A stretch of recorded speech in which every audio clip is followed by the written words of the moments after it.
Olá, seja bem-vindo a mais um episódio do meu trabalho de conclusão de curso, Os Caminhos e Descaminhos de Jornalismo de Viagem Contemporâneo. Hoje eu estou novamente com alguém em um ambiente virtual, mas tá tudo bem, porque é no virtual que ele se dá bem. Eu estou com uma pessoa que tem 2,5 milhões de seguidores o acompanhando. Eu estou com o Diogo Elzinga. Muito obrigado, Diogo. Que isso, Fernando? Tudo certo? Tudo tranquilo. Legal te ouvir falando assim desses 2 milhões de pessoas que a gente tem aqui em todas as redes sociais. Bacana estar participando aí do teu projeto aí, estar participando desse momento que eu sei que é muito importante para ti, porque eu já tive aí nesse lugar eventualmente também. Isso é uma parte importante, né? Esse é o último episódio de entrevistas dessa temporada do programa. Então eu finalizo com um baita entrevistador, com um baita jornalista, assim como todos os outros. Os outros 4 também eram jornalistas.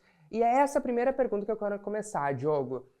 Tu é jornalista, mas ao longo da carreira, ao longo da trajetória, foi muito flertando com o fato de ser um criador de conteúdo também. Como que tu diferencia o Diogo Elzinga, jornalista 100%, do Diogo Elzinga, criador de conteúdo?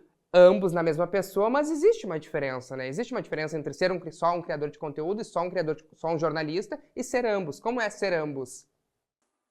Deixa eu te falar uma outra coisa primeiro. Eu nunca sonhei em ser jornalista. Não quero desanimar ninguém com isso, mas apesar de nunca ter sonhado, isso sempre foi uma coisa que teve no meu espírito desde que eu era pequeno. Então, eu pegava a câmera da minha tia e saía por aí entrevistando, ia lá no meio, lá no mato e falava um monte de besteira. E isso só foi aparecer para mim na fase que eu estava entrando no jornalismo muito sem querer, porque eu gostava da câmera, eu ainda não era uma pessoa tão comunicativa como eu sou hoje, e isso foi se desenvolvendo para mim ao longo do curso. Tanto que, enquanto eu fazia o curso de jornalismo, eu não me sentia um jornalista. Tanto que, quando eu me formei em 2015, eu nunca fui atrás de ter um registro de jornalista. Só que, para mim, todas as coisas que eu aprendi lá dentro, de certa forma, elas agregaram com o que eu sou hoje. Se eu não tivesse feito o jornalismo, eu não saberia como conversar com as pessoas, eu não saberia algumas regras, não saberia como me portar, não saberia basicamente de nada. E o jornalismo ele foi se construindo para mim dentro dessa produção de conteúdo que eu faço desde 2016 aos poucos. E quando eu comecei, eu não tinha esse viés jornalístico da informação, era mais comédia, mais humor. Só que por detrás disso, ao mesmo tempo, eu estava tentando informar as pessoas, falando sobre peculiaridades de cidades, mas ao mesmo tempo eu estava tentando dizer para elas o que tinha de único, qual que era a história, o nome, enfim, tentando trazer informações para as pessoas. E isso foi evoluindo ao longo do tempo até o momento que eu disse, eu sou jornalista. Eu me formei já faz um bom tempo, mas hoje eu sinto que eu sou um jornalista. E isso é uma coisa tão natural para mim, porque eu não consigo perceber a diferença entre eu ser quem eu sou no dia a dia, com as câmeras desligadas, ou quando as câmeras estão ligadas. Então, para mim, é muito fácil, porque eu não preciso forçar nada. Eu não preciso provar para as pessoas que eu sou jornalista. Porque eu tenho esse negócio, essa curiosidade. A gente sempre falava no jornalismo que o jornalista ele é um oceano de conhecimento com palma de profundidade. Então, a gente sabe tudo sobre tudo, mas só um pouquinho. Se querer ir um pouco mais a fundo, a gente não tem muita informação, a gente vai atrás. E eu sou curioso por natureza, então eu gosto de descobrir coisas, e o mais interessante é poder compartilhar isso com outras pessoas.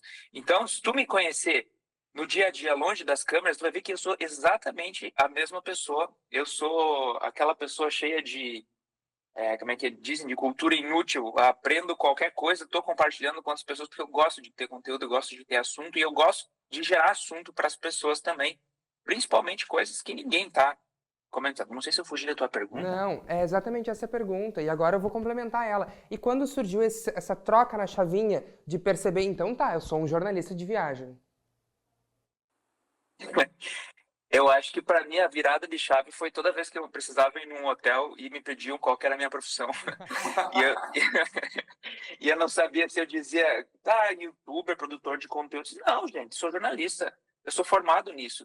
E isso é muito curioso, porque no momento que eu comecei a me aceitar, não quero dizer que eu tinha algo contra, mas é que eu não era praticante. Mas no momento que eu comecei a me aceitar como jornalista, de poder dizer para as pessoas, parece que tudo começou a fluir de uma forma diferente. Tanto que hoje, os vídeos que eu faço, que eu comecei esse ano um formato novo, eu chamo eles de documentários. Na verdade, são reportagens, mas eu sei que se eu chamar isso de documentários, eventualmente eles vão se tornar em documentários. Da mesma forma que no momento que eu comecei a me aceitar como jornalista, dizendo para as pessoas, eu sou jornalista como profissional, isso me muda como pessoa. A partir de então, eu sei qual que é o meu objetivo, eu sei quem eu sou na fila do pão e o que eu tenho para contribuir com as pessoas. Incrível, perfeito. Eu acho que esse aceitar ser jornalista é muito importante, né? E agora que tu se aceita como jornalista de viagem, quais são os caminhos e descaminhos da profissão que tu enxerga percebendo isso e atuando nisso? Olha, tu fala em jornalismo de viagem, mas nem eu sei. Aí a gente vai entrar em outro papo. Mas nem eu sei se eu sou exatamente isso, tá? Porque tudo começa para mim relacionado ao turismo. O turismo é a pedra filosofal de todas essas produções que eu faço. Só que eu me incomodava, eu acho que a grande questão é a gente encontrar o que já acontece no mundo e procurar formas de como que a gente pode melhorar aquilo. E eu sempre me incomodei com o jornalismo de viagem, de certo modo, muitas vezes por ser mais do mesmo. Ah, estou aqui na cidade tal, olha, venha nesse lugar, olha que bonito, olha que lindo. Adjetivo, sabe? Muita adjetivação. E me parece que falta um pouco trazer a identidade, a cultura dos lugares onde a gente vai. Porque quantas vezes a gente viaja, de fato, conhece lugares bonitos, que são turísticos, só que a gente acaba conversando com as pessoas, que as pessoas não são turísticas. A gente conversa com uma pessoa que mora lá, não tem nenhum empreendimento turístico, e a gente descobre que tem alguma coisa ali que ninguém está falando sobre aquilo. E se na época do jornalismo, na faculdade, eu vou ser bem sério, eu tinha vergonha de entrevistar as pessoas, assim, o que a pessoa quer falar comigo? O que eu estou vindo aqui para interferir na vida dela, para, sei lá, tentar tirar uma informação, sabe? Me sentia mal. Mas hoje, eu sinto que esse propósito de conseguir entender e deixar as pessoas falando sobre a vida delas, isso complementa o conteúdo do jornalismo de viagem. Porque já não é mais sobre mostrar pontos turísticos. Isso está na internet, dá um Google ali, tu vai achar todas essas coisas. Tu acha todas as informações que tu precisa. Coloca num GPT da vida, então tem todo o resumo da internet, tudo num lugar só. Só que eu acho que falta a conexão humana. Do porquê que as pessoas vivem naquele lugar. As pessoas, muitas vezes, elas vêm me reclamar, por que tu fez um vídeo de, sei lá, de Santa Cruz do Sul, essa cidade é horrível, aqui não tem nada, não sei o que, as pessoas que moram lá. Eu pergunto, por que tu mora aí? É tão ruim assim. Então, quando a gente começa a entrar nesse assunto e a gente mostra a parte bonita, a gente traz toda a questão da beleza, a gente também começa a conversar com as pessoas e entender o porquê que elas moram lá. Porque sem as pessoas, né, um lugar turístico, ele não tem nada demais. Eu tenho uma palestra que eu dou junto com um outro professor aqui de Caxias, que ele fala que turismo não se faz simplesmente porque ter uma ideia e ir lá levantar uma torre ou uma estátua e as pessoas irem lá. As pessoas da comunidade, elas têm que fazer parte disso. E se elas fazem parte disso, se elas falam bem, se elas divulgam do lugar onde elas moram, então é porque elas gostam daquilo. E se elas gostam, faz sentido que elas apareçam nesses vídeos. Então, desculpa me estender demais aqui, mas eu tento quebrar um pouco essa questão do jornalismo de viagem para tentar trazer um pouco da característica, da peculiaridade, da identidade de cada lugar. Meus conteúdos estão muito voltados nesse primeiro momento agora em Rio Grande do Sul, e se a gente for parar para pensar, não existem muitas coisas acontecendo no nosso estado, mas se tu tiver um olhar muito macro da coisa, mas quando tu começa a entrar no íntimo de cada lugar, tu percebe que cada cidade é diferente, cada lugar é diferente, cada destino é diferente, imagina no mundo todo, né? E isso tu ainda traz lá dos primórdios, quando tu começou na internet, que tu fazia esses vídeos sobre cada cidade, sobre, obviamente, um vídeo um pouco mais engraçado, mas aí foi mudando a chavinha e, posso fazer um vídeo falando sobre a cidade como um todo, sobre os pontos turísticos. Isso é muito legal. E humanizar esses caminhos e descaminhos de jornalismo de viagem, né? Acho que essa é a mensagem que tu desejou passar. Falando sobre Rio Grande do Sul, e por hora estamos no Rio Grande do Sul, mas eu vi um mapa no teu site, Diogo, e eu achei incrível aquele mapa, onde tem por onde tu passou, com um videozinho linkado, e a gente tem do Rio Grande do Sul muitos, do Brasil principalmente das capitais, e da América do Sul. Existe um planejamento para expandir, ou tu acredita que tá tudo bem a gente fazer daqui? Porque aqui ainda tem conteúdo e a gente vai continuar por aqui. O jornalista de viagem, talvez tu não se identifique tanto, mas levando em consideração esse ponto, precisa necessariamente explorar a Europa, a Ásia, a Oceania, ou no Rio Grande do Sul tá tudo bem a gente explorar? Essa é uma boa pergunta. Essa é uma pergunta excelente aí, porque isso é uma coisa que eu tenho para mim, que me parece que um jornalista de viagem, ele precisa, que nem tu falou, tá na Europa, tá visitando a América do Norte, a Ásia, esses lugares clássicos. Mas vou ser bem sincero contigo, isso nunca me chamou muita atenção. Eu tenho vontade de conhecer Paris, Londres, etc. Mas para visitar, como turista mesmo. Eu acho que para produzir conteúdo, eu gosto daquilo que ninguém está falando. E eu sempre digo que que eu faço, os conteúdos que eu faço, eles não são conteúdos virais. Eu não tenho nenhum propósito viral. Tá todo mundo falando sobre determinado assunto, não me conta que eu não vou participar daquilo. Eu não quero que seja momento. O meu conteúdo é um conteúdo pesquisável. Porque eu sei que hoje, a gente falou dos primeiros vídeos de cidades. Se alguém pesquisar o meu nome no Google, ou melhor, se alguém pesquisar alguma cidade do sul no Google, a chance de aparecer o meu nome ali no topo dos resultados é muito grande. Praticamente sempre vai aparecer algum vídeo meu, conteúdo meu. E, mas eu tenho essa ânsia, eu acho que de Diogo mesmo, da pessoa mesmo, não é nem de produtor de conteúdo, de conhecer lugares diferentes. E, claro, a questão do Rio Grande do Sul tem muita coisa. Santa Catarina, Paraná, eu acho que me prendo mais no sul. Para mim, por enquanto, está sendo cômodo estar trabalhando aqui e me parece que tem muita coisa para ser divulgada que ninguém está falando. Está todo mundo falando de Europa, eu não estou falando de Europa ainda, mas no final do ano passado, eu e a minha guria, a gente fez uma viagem para a Patagônia. E nessa viagem eu saí para não gravar nada. Eu levei câmera e tal, só para fazer foto, uma foto de viagem, as nossas férias.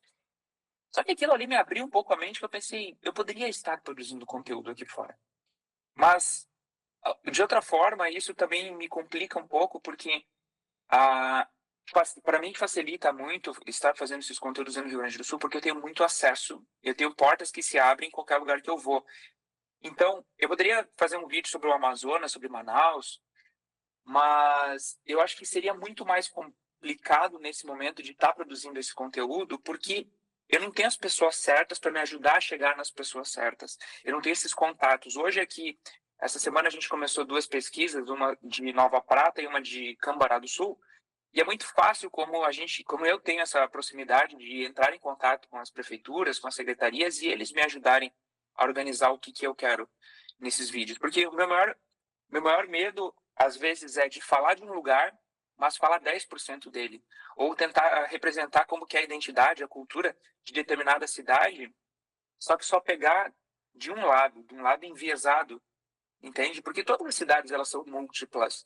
Então eu tento trazer um pouco de cada aspecto, porque eu penso, vou fazer um vídeo de uma cidade pequena, quando é que eu vou voltar para cá para fazer uma segunda parte ou para corrigir todas as coisas que não foram faladas? Entende? Então, sim, eu acho que tem bastante conteúdo aqui na região. É mais uma questão de comunidade minha, de continuar Rio Grande do Sul. Eu quero expandir para Santa Catarina, eu quero expandir para o Paraná. Mas daqui a pouco esse é o diferencial. Ninguém está fazendo isso. E como eu te falei, se alguém pesquisa uma cidade do Sul, hoje a chance de achar um vídeo meu é muito grande. E como que funciona esse processo de escolha? Falasse agora que está estudando Cambará. Como que chegou ao processo de escolha para fazer de Cambará? Essa é a parte mais difícil, definir pauta, pelo amor de Deus, coisa horrível isso. Porque, assim, uma coisa é... Tá todo mundo falando de Cambará. Beleza, vamos lá fazer um vídeo de Cambará. Mas aí é mais do mesmo, tá todo mundo tentando dar um furo, sabe? Me incomoda um pouco esse negócio do jornalista, às vezes, de querer... A gente fala de abutre, sabe? De querer entrar e descobrir tudo, não importa da forma que for, porque eu não gosto disso. Eu não gosto de ser esse jornalista invasivo. Eu gosto de permitir que as pessoas sejam quem elas são e se comunicarem da forma que tem que ser. Então, em primeiro lugar, eu não vou por esse lado. Se está todo mundo falando, eu vou fazer alguma outra coisa. Agora, é difícil eu conseguir encontrar assunto. Porque como é que eu sei que Nova Prata... Cambará é básico, né? É óbvio. Mas como é que eu vou saber que Nova Prata é uma cidade interessante? Alguém precisa me dizer. Recentemente, a gente foi gravar em Rolante. Rolante fica, fica aí na região do Paranhana, perto de Gramado. perto. Mas foi interessante porque eu tinha ido para lá para fazer uma outra coisa, eu vi, gente, mas tem uma cidade aqui que ninguém nunca me falou. E eu nunca tinha visto isso. Aí eu entrei em contato com eles para poder produzir. Só que nem sempre eu estou viajando e descobrindo lugares novos. Às vezes a gente vai para os mesmos lugares. Então o que eu fiz? Eu comecei a usar a minha própria audiência, o meu próprio público, para me ajudar a escolher isso. Então eu criei uma enquete com as 497 cidades que o Rio Grande do Sul tem, e eu deixo aberto o tempo todo. No final de cada mês, eu fecho a votação e digo, esse mês a cidade que teve mais votação foi essa. E é uma enquete pública, pública no sentido de eu estou sempre compartilhando os resultados com as pessoas ali todo final de semana, então elas podem me ajudar. Aí elas votaram em Nova Prata, mas nem sabia o que tinha para fazer em Nova Prata. Mas beleza, vamos lá tentar tirar água de pedra, né? De Nova Prata. E aí hoje eu tive uma reunião com a cidade e eu descobri um monte de coisa. E é isso que eu acho que é o mais fantástico desse trabalho, que é a gente ter a capacidade de fugir do óbvio. Porque muito se fala dentro do jornalismo sobre a imparcialidade. A gente é parcial, a gente sempre vai ser, a gente é enviesado, a gente tem a nossa opinião e a gente é ser humano. Acima de tudo, a gente é ser humano, a gente não é um robô, a gente já mandou para um chat GPT da vida algum dia para ele te falar alguma coisa, sabe? Parece tu tá falando uma parede, ele não tem opinião, ele não tem uma carga emocional naquilo. E a gente é ser humano, a gente tem isso. Então, essa questão da imparcialidade, ela me permite. Peraí que agora me perdi aqui porque eu tava falando, foi muito longe.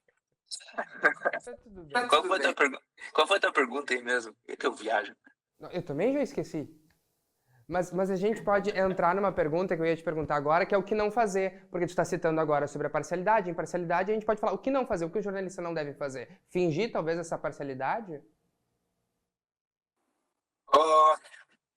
Eu acho que o jornalista ele sempre sai de casa com a história que ele quer contar. A gente sempre sabe a história que a gente quer contar. E ano passado, até eu estava fazendo alguns vídeos, eu saía de casa com um roteiro pronto. Então eu ia para cidades com um roteiro pronto. Aí eu ia ter algumas entrevistas, 2, 3, 4 pessoas, só que no meio dessas entrevistas eu via que aquilo puxava para um outro lado. Não um lado ruim, mas era um lado que não ia de acordo com o meu roteiro, com o que eu tinha me organizado para fazer. E eu acho que naquele momento eu percebi que eu não deveria ter um roteiro. E que o roteiro ele deveria nascer depois que eu volto desses lugares onde que a gente vai. Então hoje a gente sai por uma cidade, grava 4, 5, 6, 7, 8, sei lá quantas entrevistas com as pessoas, a gente vai nos principais pontos, a gente conversa, a gente participa, tem experiências, e só depois que eu e a minha equipe, a gente senta na frente do computador para definir, tá, peraí, qual que é a história que a gente tem para contar? Nem sempre essa história é uma história que vai ter um apelo sensacionalista. Vocês não vão acreditar no que ele fez. Olha o que ela disse. Nem sempre vai ter isso. E isso é um fator determinante, principalmente em muitos jornais de hoje em dia, de tu conseguir cativar as pessoas logo no início. Só que me parece que a gente está vivendo numa era de informações tão rasas, tão fúteis, que a gente acaba clicando de curioso nesses cards para ler a notícia e a gente vê que não tem profundidade nenhuma aquela notícia. É mais um pega-ratão, né, como a gente fala, para fisgar a pessoa, para ter aquela visualização. O YouTube é a minha ferramenta principal hoje. Não é meu maior canal, quer dizer, é o meu maior canal de certo modo, mas é onde eu coloco todo o meu poder de fogo. Tudo que eu posso fazer enquanto jornalista, eu coloco lá. O YouTube ele tem uma ferramenta muito legal que é a retenção. A gente muito fala em taxa de cliques, quantas pessoas que vão clicar para assistir um vídeo, e eu posso ter 1 milhão de visualizações. Eu já tive vídeo que, assim, em menos de 24 horas, estava batendo 100 mil visualizações. E aí, esses vídeos eles estavam dando uma média de 15 segundos de visualização. É a retenção, né, que o YouTube chama. E eu fui lá e troquei a capa, porque eu senti que a capa estava muito sensacionalista. Eu consigo fazer as pessoas clicarem, mas as pessoas não assistem. E qual que é o propósito das pessoas clicarem, assistirem 15 segundos, sentir que foram enganadas e ir embora? E muitos jornais hoje eles fazem isso. Eles fazem as pessoas clicarem e as pessoas pegam um ranço, pegam raiva daquilo. E elas não voltam para aquele jornal. Então, a gente tem que produzir um conteúdo. Eu falo isso, que o YouTube ele te incentiva que tu produza conteúdos mais longos, mas que também mantenham as pessoas ali assistindo. Então, essa pergunta que tu me faz, ela vai muito ao encontro de como que a notícia ela é contada. Porque eu posso fazer isso que está todo mundo fazendo, porque isso de certo modo dá certo, só que para mim é ridículo, eu não quero. Eu quero ser lembrado pelas histórias que eu conto, pelo contexto, para as pessoas sentarem na frente da televisão, e 80% do meu público hoje assiste na televisão, e apreciar aquele vídeo por pelo menos 15, 20, 30 minutos, quanto tempo que for. E eu acho que isso falta um pouco no jornalista, que é de se deixar levar pelo imprevisto, de não querer ter todas as coisas sob controle, de já sair com a pauta e a resposta de casa e só procurar alguém que vá corroborar com aquilo, sabe? Sim. E em relação a isso de o vídeo, é um documentário que tu fazes no YouTube, lindos por sinal, eu sou grande fã, mas eu gostaria de entender um pouco mais sobre como, eu quero citar um exemplo. A Pequena Itália do Rio Grande do Sul, Antônio Prado, fizeste um vídeo onde lá no um dos penúltimos, antepenúltimos capítulos cita sobre o filó, que é uma tradição italiana em que as pessoas à noite saem de suas casas 1 ou 2 vezes por mês e vão às casas dos outros serem felizes, beber, dançar, brincar, virar a polenta. E dentro desse capítulo que fizestes no vídeo, selecionou ele e transformou em Reels para o Instagram. Como funciona essa escolha de pegar um capítulo específico de um baita documentário e transformar para um conteúdo em outra rede social? Essas multiplataformas aí, elas são uma coisa que quebra um pouco a nossa cabeça, porque até ano passado, não, até o início desse ano, eu estava produzindo conteúdo dedicado para o Instagram. Então, fazia Reel, ia lá, procurava coisas na internet que eram legais, fiz uma baita pesquisa em todas as cidades do estado para tentar encontrar esses detalhes. Só que era um conteúdo, que eu falei, conteúdos rasos, que eu não conseguia chegar muito longe com aquilo, ou de explicar para as pessoas, porque eu também não sabia do que eu estava falando. E aí, nesse ano, na metade do ano passado em diante, eu comecei a produzir esses conteúdos mais focados em YouTube e deixar um pouco de lado o Instagram. Só que em determinado momento eu entendi que o Instagram, ele é uma vitrine, ele permite que as pessoas, que vários públicos diferentes, que convergem, eles possam estar consumindo o teu conteúdo, mas não necessariamente que vão consumir o conteúdo inteiro. Hoje a gente tem, bom, como eu falei, tem públicos diferentes, públicos que têm paciência, públicos que não têm paciência para assistir um vídeo longo, e eu entendo que eu tenho os dois, e eu preciso agradar os dois. Só que é muito injusto de ter um vídeo de 40 minutos que algumas pessoas não vão assistir porque ele justamente tem 40 minutos.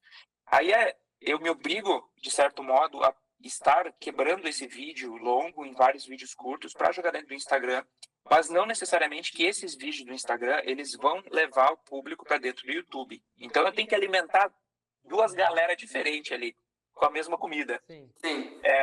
Mas a curadoria sou eu mesmo que faço. Não é nem por questão de gráfico para ver o que deu certo, o que deu errado dentro do vídeo.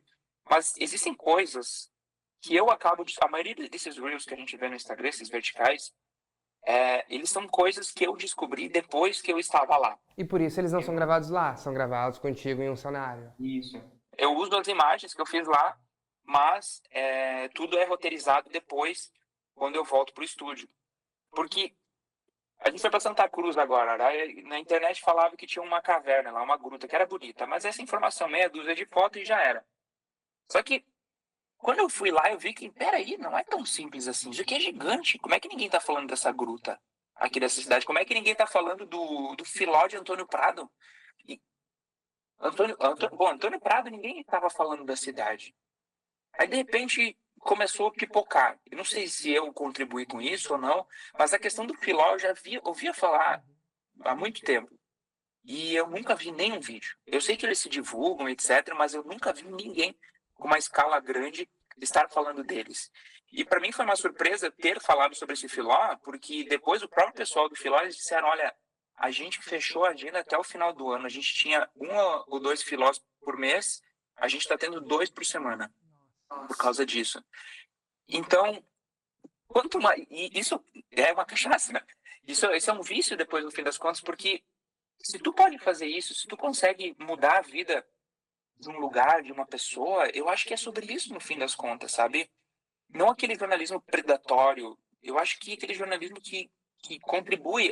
Claro, a gente é ser humano, a gente é movido por tragédia, a gente é movido pelas notícias ruins, a gente quer ver o que aconteceu. Nossa, a gente não gosta disso, mas a gente é curioso, a gente quer saber. É a fofoca, né? É, E aí, esse jornalismo do mundo legal, das coisas bacanas a serem descobertas, ele acaba ficando de lado. Só que existe um grande público interessado em descobrir essas coisas. A gente fez um vídeo também de rolante. Aí eu falei da festa da Cuca. Nem eu fui para a festa da Cuca. Mas eu falei da festa da Cuca. Tu não faz ideia a quantidade de pessoas que veio mandar mensagem depois, ou até o pessoal do próprio município, que veio dizer, nossa, não faz ideia quanta gente que está procurando a festa da Cuca. Eu sei, e nem eu sei como é que é a festa da Cuca, mas eu falei da tal, dela. E a gente não conhece, sabe? sim. E falasse agora sobre esse turismo predatório. Em muitos lugares do mundo, o turismo predatório está fechando pontos turísticos. Já existe essa preocupação no teu conteúdo? Como fazes essa mentoria de pensar, meu Deus, tenho que ter um cuidado, porque esse bairrozinho dessa cidade é incrível para falar isso no vídeo. Mas será que eu não vou prejudicá-los? Isso é um problema. Na verdade, tu não sabe que é um problema até ser um problema, né? Porque, que nem eu estava falando antes, essa palestra que eu dou junto com esse professor, ele fala muito sobre isso. Que muitos municípios têm lugares bonitos, lugares que estão se tornando turísticos, só que as pessoas da cidade são fechadas. Tu vê que a cidade não desenvolve no turismo, que é uma ou duas coisas ali desconexas. E isso tem muito a dizer sobre como as pessoas enxergam o turista naquele lugar. Às vezes é uma cidade mais tradicional, uma cidade de pessoas mais velhas, enfim, que não gosta daquele movimento. Cidade pequena geralmente tem muito disso. E o turismo predatório, eu percebo que ele está acontecendo muito em cidades grandes do mundo. No Brasil, eu não tive ainda notícia se chegou ainda a isso, mas vai chegar. E a gente sabe as cidades que vão acontecer isso, vai ser em Florianópolis, vai ser em Rio de Janeiro, vai ser nas capitais do Nordeste, enfim, nas principais cidades, que a gente sabe que vai acontecer isso mais cedo ou mais tarde. Para ser bem sincero contigo, eu fico longe dessas cidades. Que nem estava comentando antes, as cidades mais conhecidas já tem muita gente falando. E, inclusive, isso se reflete nos resultados dos conteúdos que eu produzo. Quanto maior a cidade, menor o resultado. Porque se eu falar de Porto Alegre, eu já fiz vários testes falando capital, de Caxias, não. Caxias, chegou uma hora que eu parei de falar de Caxias, porque não adianta, não tem um retorno com isso, não vai para frente, porque tem 1 milhão de pessoas falando sobre Porto Alegre, sobre Caxias, sobre São Paulo, sobre Florianópolis. Então, isso não me incomoda, porque eu não tento fazer turismo nesses lugares, eu vou muito além. E eu busco mostrar coisas, inclusive, que os turistas não podem fazer, mas que complementam com o município. Então, lá em São José dos Ausentes, a gente foi conhecer alguns cânions que as pessoas não podem conhecer. As pessoas não podem ir naquele cânion que a gente foi lá, que era o cânion, agora não lembro o nome, cânion do Tabuleiro. É um lugar fechado, precisa ter autorização, meia dúzia de pessoas foram. Se tu for pesquisar na internet, tem poucos produtores de conteúdo que realmente foram lá, que entraram nesse lugar. E para mim isso é incrível, sabe? Ter essa exclusividade de mostrar coisas que as pessoas não têm acesso, mas que contribuem para explicar como que vivem as pessoas. Agora, se eu fosse para um município, para um município e tem isso do turismo predatório, eu iria com outros olhos, porque tu não tem como fugir disso. Tu tem que mostrar como são as coisas, o que está acontecendo. Agora a gente vai gravar, por exemplo, em Cambará do Sul, no mês que vem. A gente sabe todas as coisas boas de Cambará do Sul, dos cânions, etc. Mas eu conversei com a cidade, eu acho que na verdade todo mundo sabe que Cambará teve uma piora nesses últimos anos, ali depois que acho que o parque lá assumiu, porque eles começaram a cobrar uma coisa que antes acho que era gratuita, etc. E todo o turismo da cidade pereceu com isso. Então, eu posso ir lá na cidade, falar sobre todas as coisas bonitas, mas eu não posso deixar de lado essa informação que é extremamente importante para eles, que as pessoas pararam de ir para lá e a cidade, aos poucos, ela está sumindo. Então, não adianta só fazer turismo, só mostrar os lugares bonitos para as pessoas, dizer vem aqui, vai ali, vai lá, se tu não explica para elas também o contexto no geral. Então, quando a gente vai fazer essas gravações, uma vez eu ficava um dia, uma tarde, vai ali, pesquisa no Google, vai nos principais pontos, faz esse vídeo, eu já fiz esses vídeos assim, já de viagem. Mas hoje a gente fica 3 dias na cidade. E eu juro pra ti, eu juro pelo que tu quiser. Os 3 dias que eu fico nessa cidade, em qualquer uma das cidades que a gente foi, me dá um sentimento muito forte de pertencimento e de vontade de morar naquele lugar. Claro, toda cidade tem problema, ao longo do tempo a gente vai percebendo eles, todo lugar. Pode morar no paraíso, o paraíso vai ter problema. Mas quando a gente entra em contato, assim, a gente entende como que as coisas acontecem lá dentro, tu vê que é muito maior do que o turismo, do que o jornalismo de viagem, sabe? Tipo, eu acho que é um jornalismo de querer morar no lugar. Tem que pensar na palavra pra isso aí. Indo para a finalização, a última pergunta que eu lhe faço é preciso o jornalista ir até o local para falar sobre o local ou de casa dá para tocar tranquilo essa pauta? Dá pra fazer os dois, mas tu vai ter 2 resultados diferentes. Um dos meus maiores problemas sempre foi de estar fazendo esse jornalismo de viagem longe do lugar. E eu fiz isso por 7 anos. Por 7 anos mais ou menos eu estava fazendo isso. Pega a imagem da internet, pega a autorização aqui, ali, lá. Tu falou antes do mapa que eu tenho. Eu devo ter 2 ou 3 vídeos, assim, em escala nacional, que eu realmente fui para lá e gravei. Eu estava lá e eu gravei, que eu tive a oportunidade de gravar. Mas a maioria dos outros foi todo com pesquisa e imagens da internet, que é uma forma também rápida de eu poder estar contando sobre as coisas. Mas o que eu estou contando é um resumo de tudo que já existe.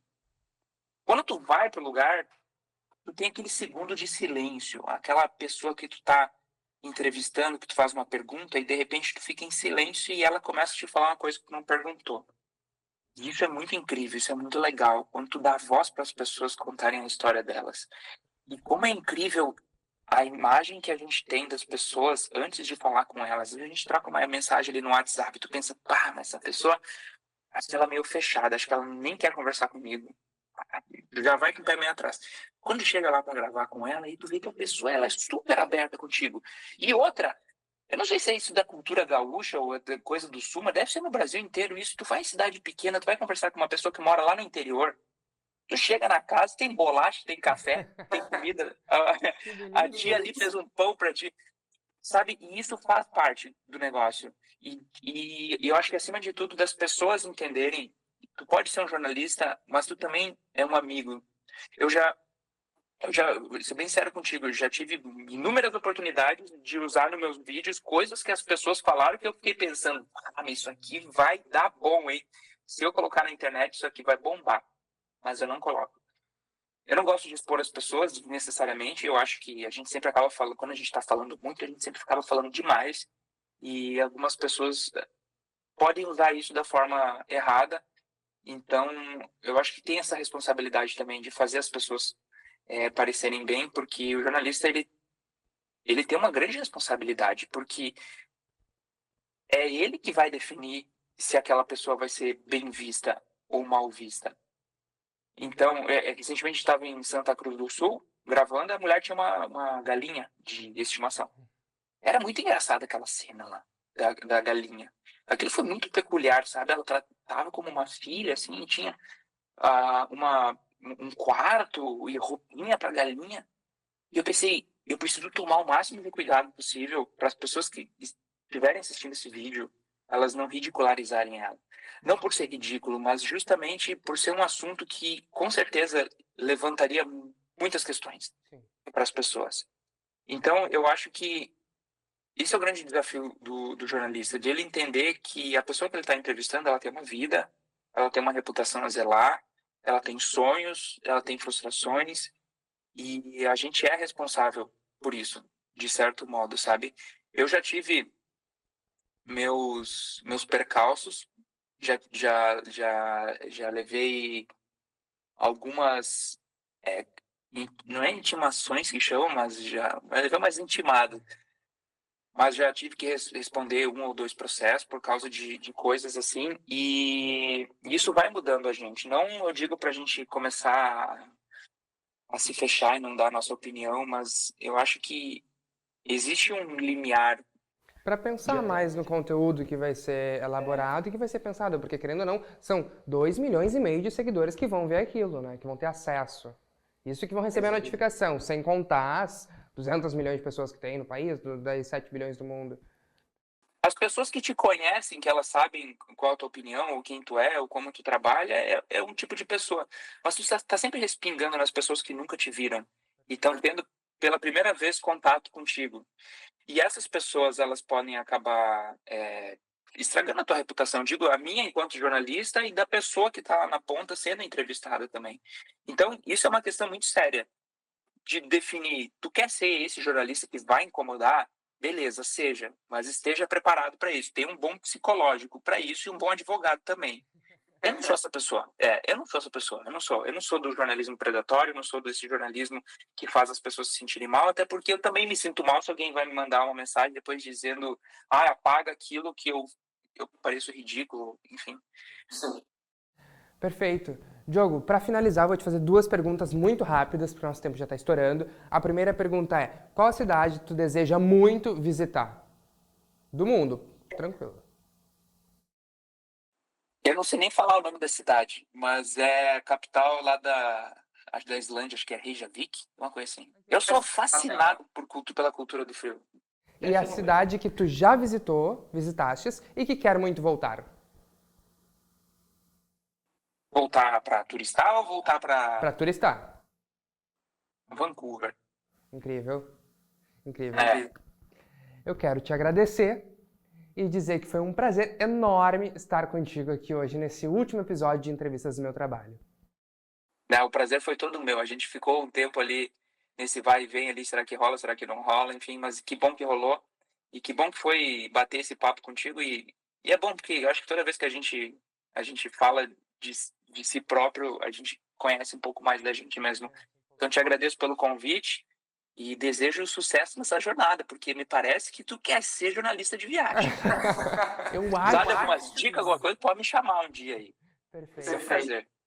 Pessoal, muito obrigado por acompanhar mais um episódio do meu trabalho de conclusão de curso, Os Caminhos e Descaminhos do Jornalismo Contemporâneo de Viagem. Eu aguardo vocês no próximo episódio, onde eu vou estar ponderando todos os resultados obtidos nessas últimas 5 entrevistas.